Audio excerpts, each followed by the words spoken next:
What's good, guys? It's your boy Akie checking in here with another video. You see the dream board, the vision board behind me. All right.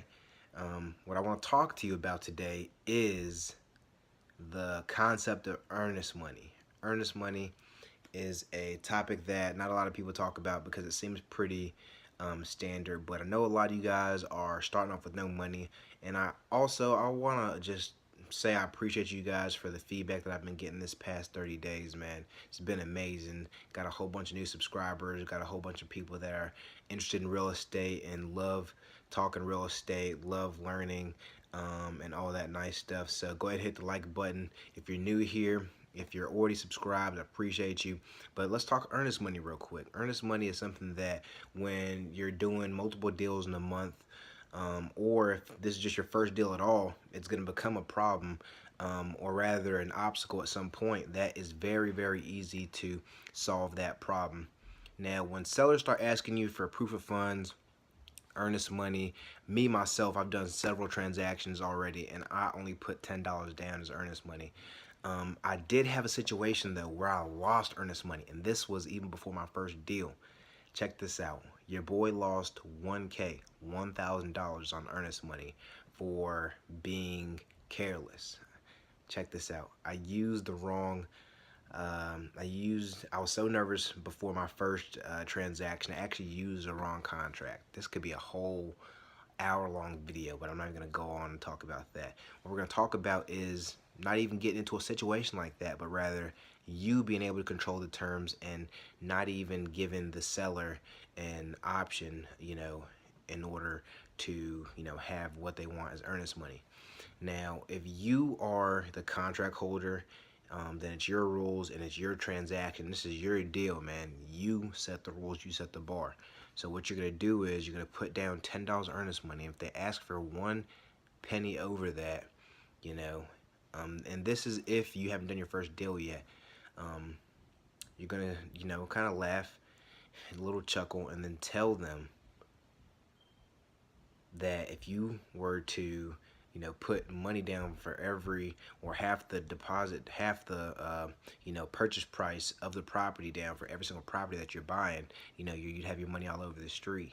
And that usually right there shuts the seller up right there. Let them know that you're gonna fall through. Let them know that you've done business before, if you have done business before. Another really, really, really good thing to have in a situation like this is references. References are an amazing tool. Have a website, have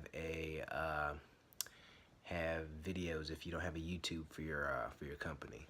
Amazing things like that can help, discourage them from really questioning your credibility, and it will make the earnest money thing a non-issue. My first transaction, man, I'm gonna talk about it really briefly. Long story short, man, this guy was an old landlord. He just kind of ran the whole situation, and that's another thing that we can talk about too. That's a whole nother video in terms of how to talk with people in general. This isn't even just real estate, but whenever you have an intent and whenever you have a purpose behind whatever you're doing, whatever you're trying to communicate, you need to make sure that you are heard. It's one thing to be able to go back and forth, establish rapport, but if you're there to provide value and to close a transaction, you really have to get your message across. Otherwise, you're going to get left in the dust. You're going to have another investor come in behind you and scoop that deal up just because you couldn't let them know that, you were going to get that deal done in a timely fashion and that you're the best person for the job. So yeah, man, that guy kind of controlled the transaction. He said, hey, yo, this is what I want for the earnest money, and I was, kind of just went along for the ride. And what do you know, I signed the wrong contract. I had 2 different contracts at that point in time. I think it was about a year ago, a little bit more than a year ago now. Had the wrong contract, and that contract actually said I had needed to close in 7 days, and I paid, I think, almost 80 cents on the dollar for that deal. I mean, like I said, that's why I make these videos right here. Is because of situations like that. Not a lot of people tell you things like that in terms of just being more cautious, pay more attention, and and that's why I leave my my number in the description and that's why I allow like kind of like an open door policy with these videos, so that you know you have feedback back and forth with me, so that you're not making the same mistakes I did. All right. So if you like the video, go ahead and like the video. Don't leave too much earnest money on the table. If you want to, you know, you can leave maybe 100, 500 bucks after you get a deal or two. But on your first deal, man, it doesn't make much sense to put 500 bucks on the table, you know, and you can't find a buyer after 30 days. You want to leave something small on the table. You want to continue to have a winning momentum in your business.